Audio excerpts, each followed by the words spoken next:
Hey, thought I'd do a quick port review, or rather another part of my Switch port review series for Danmaku Unlimited 3. I was given this code by the developer about a week early because I actually have helped him cover some of the past games he's made. Pretty much all of them in this series, and I actually bought this game on PC. There's actually some pretty significant changes. The first of which is that the difficulty has been adjusted, meaning that it's quite a bit easier. I don't know exactly how much easier. I never actually finished this game on PC because it was too difficult, and I'm not terribly good at these games. But I can definitely tell that it's a bit easier. There is a wide mode,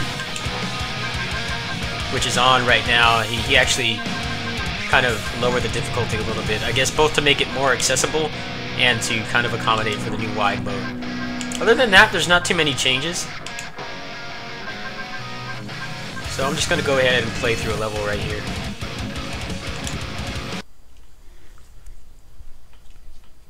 Now, obviously, I'm in docked mode right now, and I'm using a third-party controller. But I did play through most of this with the just the base Joy-Cons, and it actually works quite well. It does offer enough precision to play the game.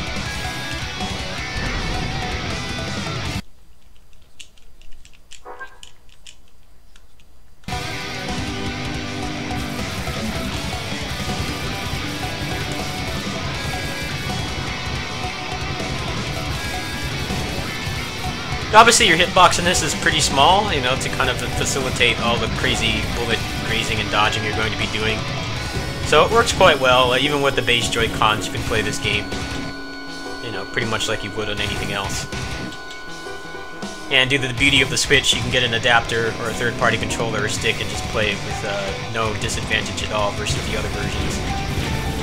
I have noticed some hitches in the performance, but I'm not sure if that's just either placebo on my part, or you know, the game just kind of hitches a little bit, or if it has intentional slowdown. A lot of shmups like this, especially Danmaku ones, they tend to have intentional slowdown in some cases, or some areas of the game to kind of make it easier for you to dodge. In a lot of cave games or cave shmups, sometimes the game would be like borderline impossible without the slowdown. So I can't really comment on that. I'll have to ask the developer, but I was able to play through all of this game. Pretty much, I got to the final boss and died. So I can confirm that the game is more than playable.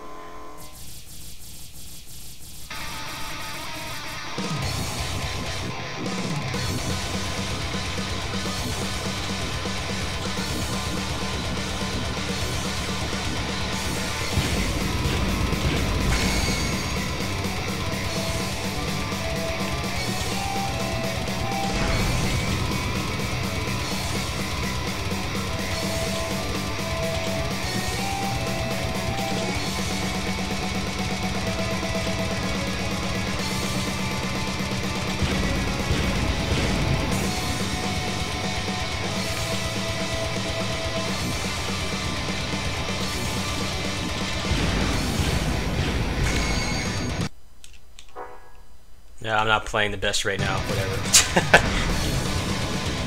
I have to get used to using this controller. I've actually played this game exclusively in portable mode.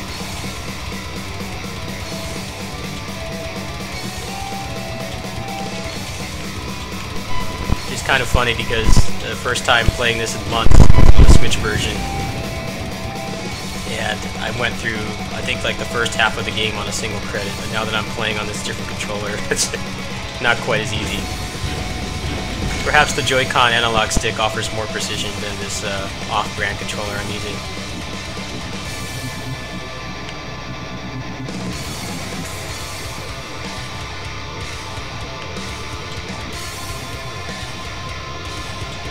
Or I might just suck at the game.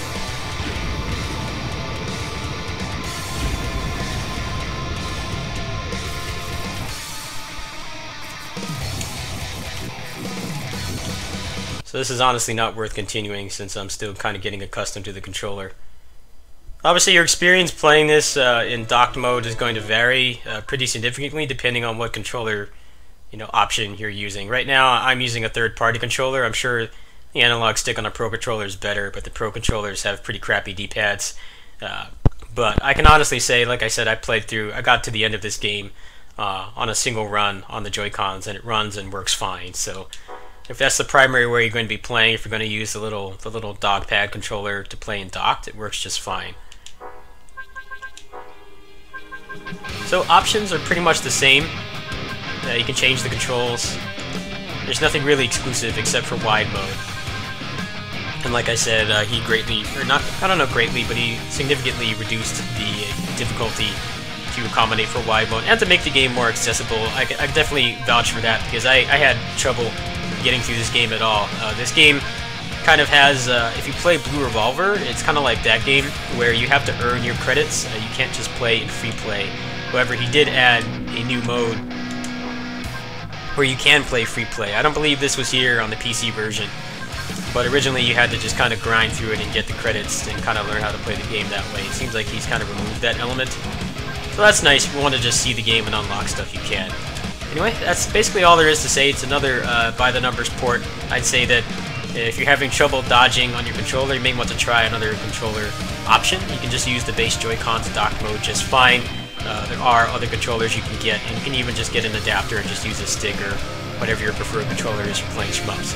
So it is a pretty accessible game now. The port is great. We definitely need more games like this on the Switch. Obviously, most of them are just straight arcade ports, but this is like an actual new game, so hopefully we'll see more of this in the future. Anyway, that's another Switch port review series video, and I'll catch you guys later. Peace.